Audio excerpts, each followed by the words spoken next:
Hello, good morning. It's Carolina here, and I'm here to talk about the difference between taking a break versus trying to drink less. Now, I have tried both strategies, and I'm here to tell you which one will trump the other.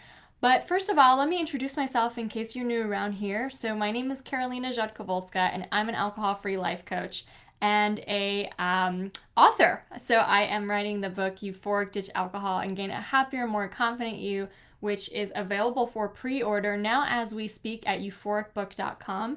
And, becoming an author and an entrepreneur has literally been a lifelong dream of mine. I had been wanting to do it ever since I was a little girl. But something happened when I turned around the age of 20, 21, 22, 23, because I gave up on a lot of my dreams. I gave up on a lot of dreams and I settled into what I call adulthood and paying the bills and a normal career because I didn't think I had it within me to do all the dreams I had when I was younger. And it actually wasn't until I took a break from alcohol that I rediscovered the confidence and the drive and passion that I had to go after my deepest purpose. And so today I'm talking about why drinking less is different from taking a break from alcohol and the benefits that you could really have explode for you in your life when you choose the latter. So let me tell you just a quick backstory. I had been trying to drink less for at least 7 years, right? So I remember back in 2013, I started this spreadsheet. And on this spreadsheet, I had every week listed and then the Monday through Sunday kind of like a grid, right? So every single day, what I'd basically do is I'd go to my spreadsheet and I'd put in a number that represented how many drinks I had that day. And so my goal at the time was to drink less. And I had read these books and I had been reading about, health and optimal health. And so I was like, okay, I guess a woman should never have more than 7 drinks a week. So I better keep it to under 7 drinks a week, right? And so every day I'd go in and I'd write a little number based on how many drinks I had the day before. And, I tried really hard to not drink during the week. And so oftentimes my Monday, Tuesday, Wednesday were, zeros, zeros, zeros. And either Thursday or Friday, I'd start drinking that week. And so I'd come back the next day and have to write in like 3 or 2 or 4 or whatever, 5. And so, the drinking I did over the weekend often added up to more than 7 drinks a week, right? I was like, oh, darn. And sometimes it would totally go over, right? I'd go to some dinner party or some kind of birthday event and have like a zillion drinks and just feel so embarrassed that I had to even put it on my little tracker. And I was literally doing this strategy for 7 years. And I was always trying to drink less. Like, I didn't like over drinking. I didn't like how I felt when I woke up the next day after having a few too many glasses of wine. I hated it. I hated it so much. And yet I was still so fascinated with drinking. It still took up so much of my time. And so I would drink less and I would try to drink less and I'd try to drink less. And it was so freaking frustrating. And the thing is oftentimes when you're really super intentional about it, you can drink less. You can manage to drink less. So every year I drank less than the year before, right? So not only did my spreadsheet calculate how many drinks I had that week, but then I could add up all the weeks of the year and actually have a pretty accurate count of how many drinks I had in the whole year, right? And oftentimes, like, I drank more when I was 25 than I did when I was 26, and then I drank less. I drank less when I was 26 than I was 25, and then I drank even less when I was 27 versus 26. So there was like this downward trend, but it still felt like it took up so much of my brain, and I really couldn't ever trust myself around it. So sure, let's say I went out on a Friday night and I said I'd only have 1 or 2 drinks.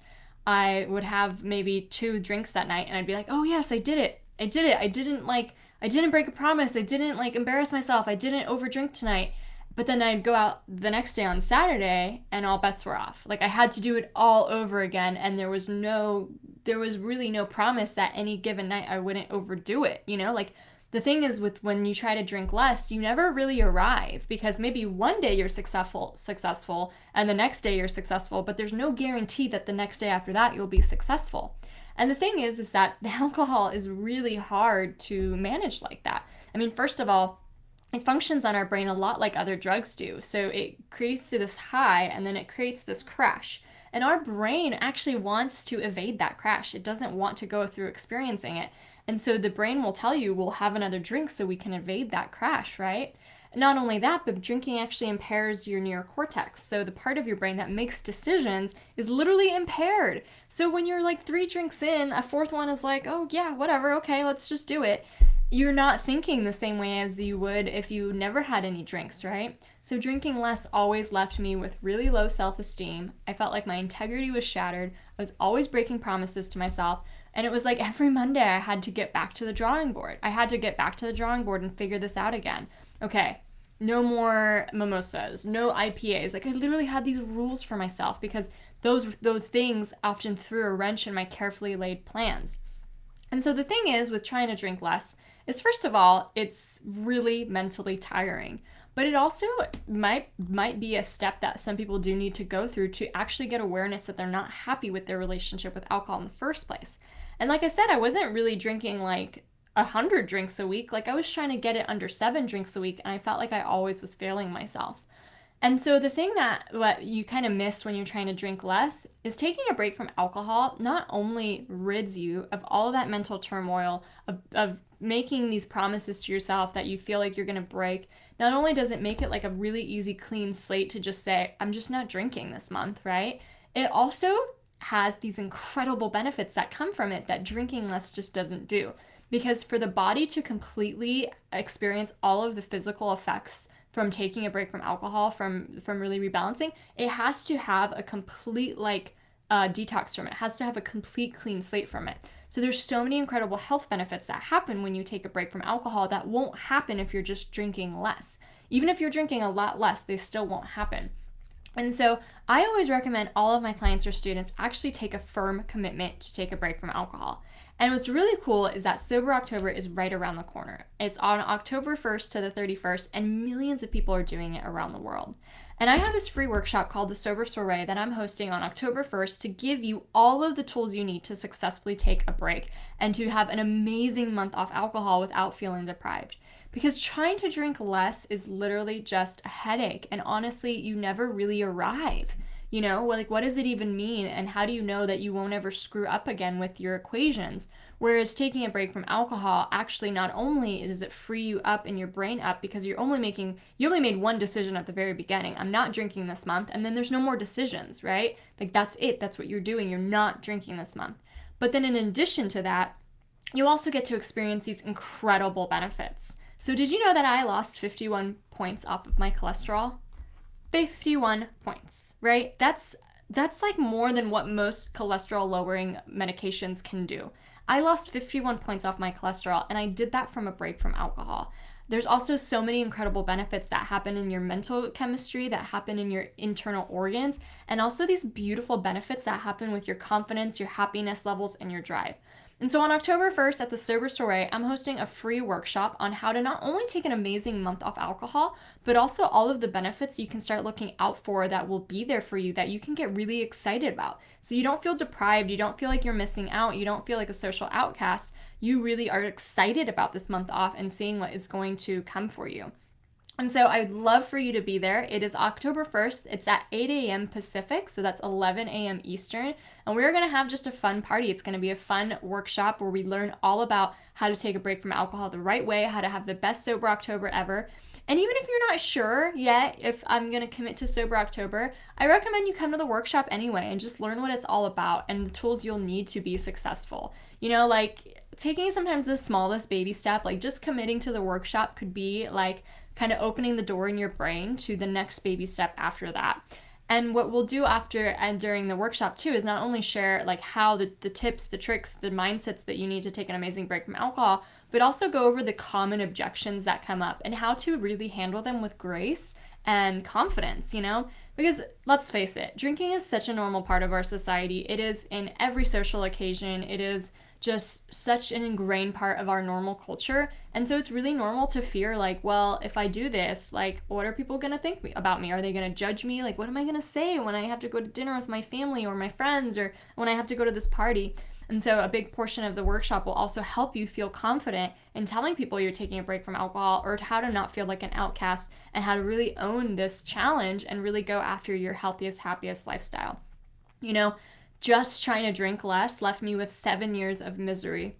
7 years of letting myself down, 7 years of never abiding by my intentions completely, 7 years of broken promises, 7 years of honestly like having a beverage control me essentially, because no matter what, if I said I'll only have 1 or 2 drinks, even if I accomplished that, I still felt crappy the next day. It still felt like alcohol always won, right? But when I took a break from alcohol, it was like it's kind of like a toxic boyfriend. Like you can't just say, okay, we're I'm gonna see you less or whatever. You kind of have to have like a very firm like breakup, right? And then not answer his calls and not like see him, or else it won't really work. It won't really actually like separate you two enough for you to become unentangled with yourselves. And so this is like taking a break from alcohol not only is a firm commitment to say no to a toxic boyfriend, it also will have all of these benefits happening for you. So you will like completely change the mental chemistry of your brain. Your dopamine will go up, your serotonin will go up, your GABA will go up. You will completely change the internal state of your organs. You will detox. You will feel so much healthier. But there's also so many other mental and psychological benefits that happen, just like a renowned sense of self-love for yourself and having these deeper questions asking you, well, what do I really want to do? If I thought drinking made me happy, but it doesn't, what really makes me happy? And having to answer that can often be the most beautiful, beautiful part of this journey. So drinking less doesn't offer you any of that. Drinking less doesn't offer you that self-discovery to discover what really makes you happy.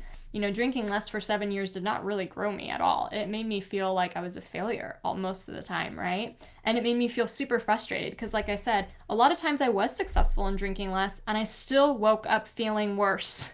So it's like, what's the freaking point, right? So join me October 1st at the Sober Soiree. I'd love to see you there.